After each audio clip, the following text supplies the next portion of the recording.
अहमदनगर शहरात एका तरुणावर कुऱ्हाडीनं वार करून प्राणघातक हल्ला केल्याची घटना घडली आहे। अहमदनगर शहरातील कोठला परिसरात ही घटना घडली आहे। अहमदनगर शहरातील सुभेदार गल्ली येथील रहिवासी सरवर असलम शेख यांच्यावर हा प्राणघातक हल्ला करण्यात आलाय। या घटनेत ते जखमी झाले असून त्यांच्यावर शहरातील एका खासगी रुग्णालयात उपचार सुरू आहे। तर दवाखान्यात त्यानं दिलेल्या जबाबावरून तोफखाना पोलिसांनी धनिया उर्फ दानिश शेख, साहिल तसेच उफेर शेख उर्फ लाला, गणेश पोटे उर्फ टिंग्या यांच्या विरुद्ध तोफखाना पोलिसांनी सरवर असलम शेख यांनी दिलेल्या फिर्यादीवरून गुन्हा दाखल केलाय।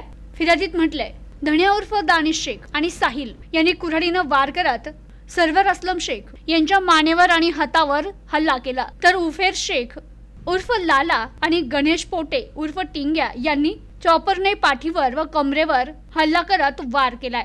तसेच तालिब नामक व्यक्तीने दगड फेकून मारल्याने सरवर असलम शेख यांच्या पायाला जखम झाली आहे। जीवेठार मारण्याच्या उद्देशानं हा वार करण्यात आलाय असं फिर्यादी सरवर असलम शेख यांनी फिर्यादीत म्हटलंय। तर त्यांनी दिलेल्या माहितीवरून तोफखाना पोलिसांनी गुन्हा दाखल केला असून पुढील तपास सुरू आहे। Bureau report news today 24 Ahmednagar.